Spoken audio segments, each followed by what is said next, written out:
instigators behind our Fingerworks for Fireworks thing. He has received the Governor General Karen Canadian Award from the Governor General of Canada. Governor General Karen Canadian Award, right? I got something right. Woo! It's a first. All right, so up next is Collin and his dog Rico. So welcome to Warming. And once again, please, please, please be respectful and keep quiet during the stories. Thank you very much.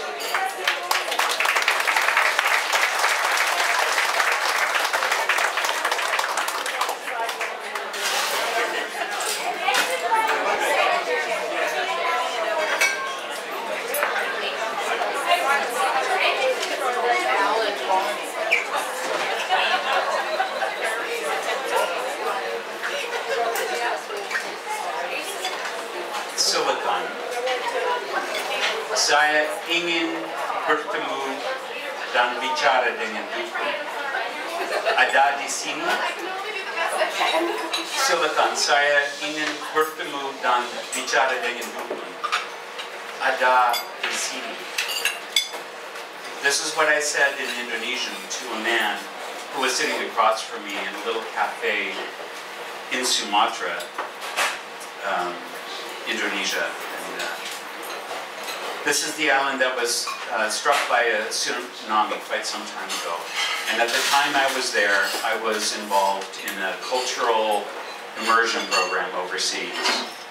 I was an undergraduate student and had learned that I was losing my eyesight because of a diagnosis of retinitis pigmentosa.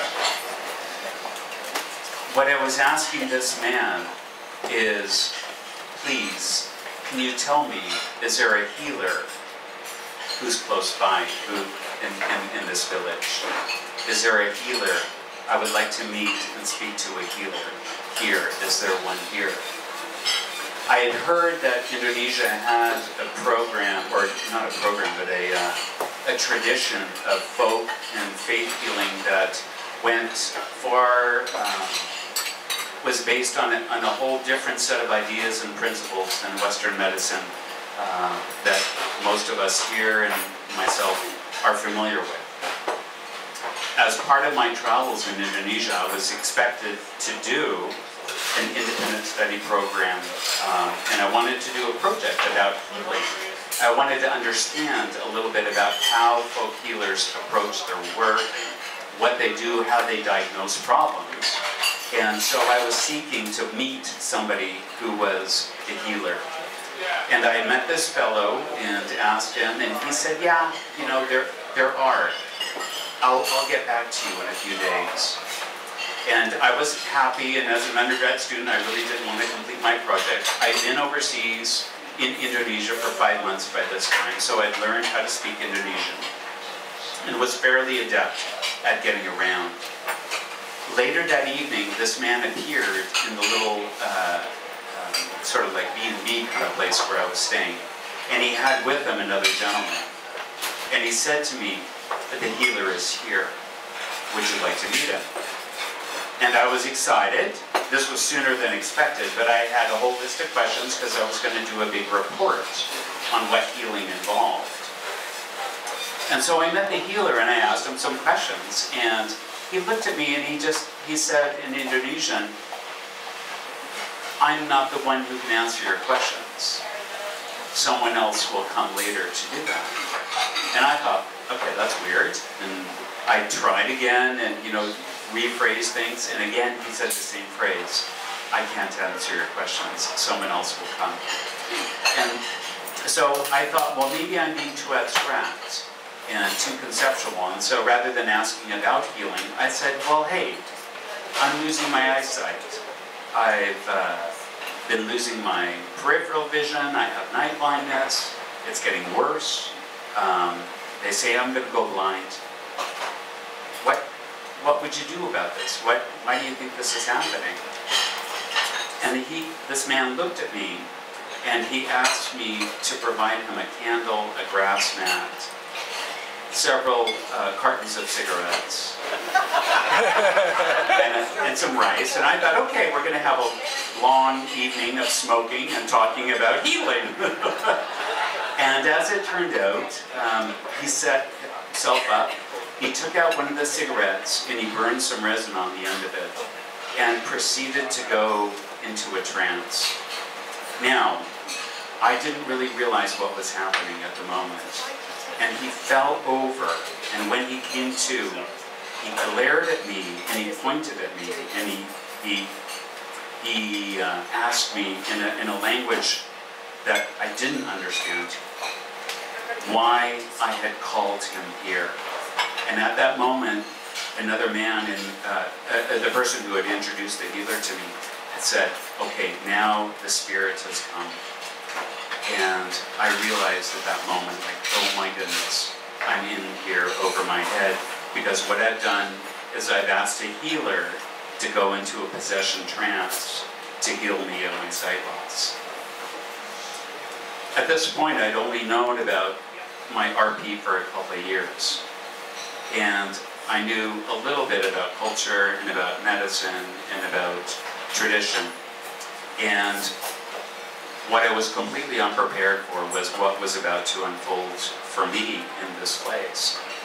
And what happened is this healer sort of manifested different personalities, one after another, addressing me and addressing my sight loss and attempting to heal me in different ways.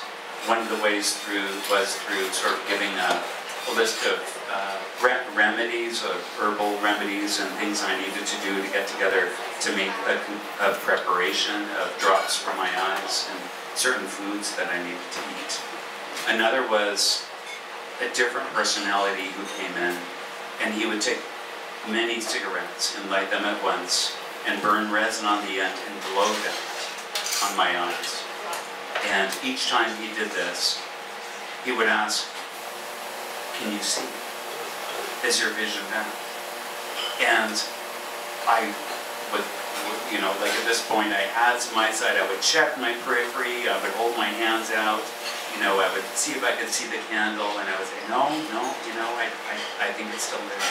And then he would take out more, and he would do it again, and he would do it again, and through the course of the evening, several different personalities kind of entered the space of this man's body, I guess, to work on healing me. This went for about 3 hours, and at the end of the evening, I was told that he wanted to see me again, 2 more times, you know, in 3 days, and then again after that.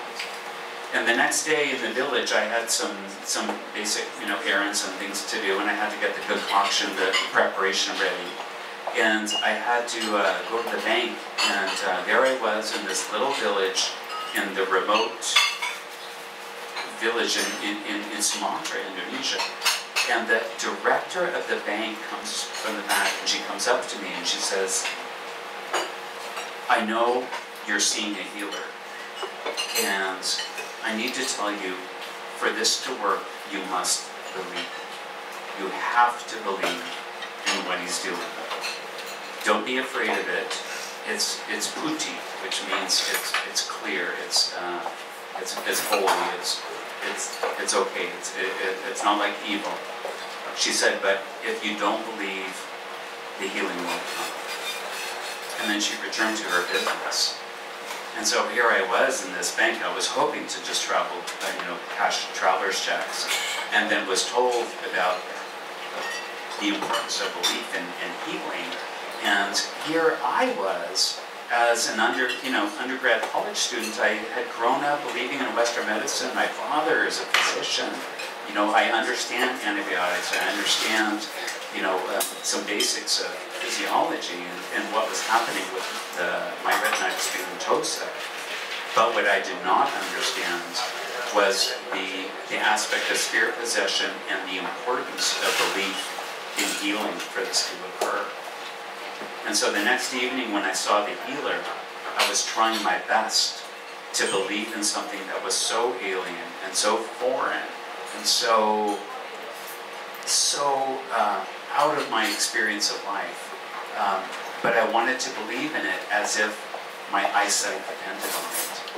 And in some way I think it did. And anyway, so this evening progressed much the same as the first. Several different spirit personalities, several different activities occurred. At the end of the evening, I still wanted my eyesight to be back, to be healed. It was still the same as it was. That night, I woke up in the middle of the night after having a dream about driving. And I was driving completely and going fast and having a great time of it. And when I got back to see the healer, he asked, how are you doing? And I told him about this dream. And he said, this is a good sign. He said, because healing comes from within first. This is how it begins to work. I saw him that night again. And not long thereafter, I returned back to North America. And I saw my ophthalmologist again. And he'd been checking my eyesight every 6 months. And at this point, he checked it again, and lo and behold, there was no change. And prior to them, my eyesight had been rapidly diminishing. And for 2.5 years after this experience, I still retained the same amount of eyesight. So what had been a rapid deterioration of my visual function had completely stabilized. And to this day, I don't know how to make sense out of this. But I do know that my encounter with this healer really altered the course of my life, because it really made me think about and believe or begin to understand the importance of culture and our belief and healing and health and how this all comes together. And I decided to pursue education in clinical and community psychology. And I completed a minor also in medical anthropology when I was in graduate school, because my focus now has been really on looking sort of at cross-cultural issues in community health.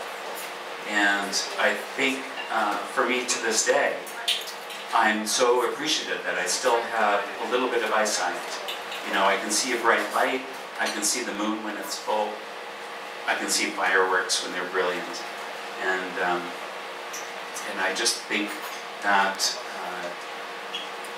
the experience was life-changing for me and just set me on the course that I'm so appreciative and thankful for. And I really appreciate being here and the invitation to speak and share this story of my life. So thank you.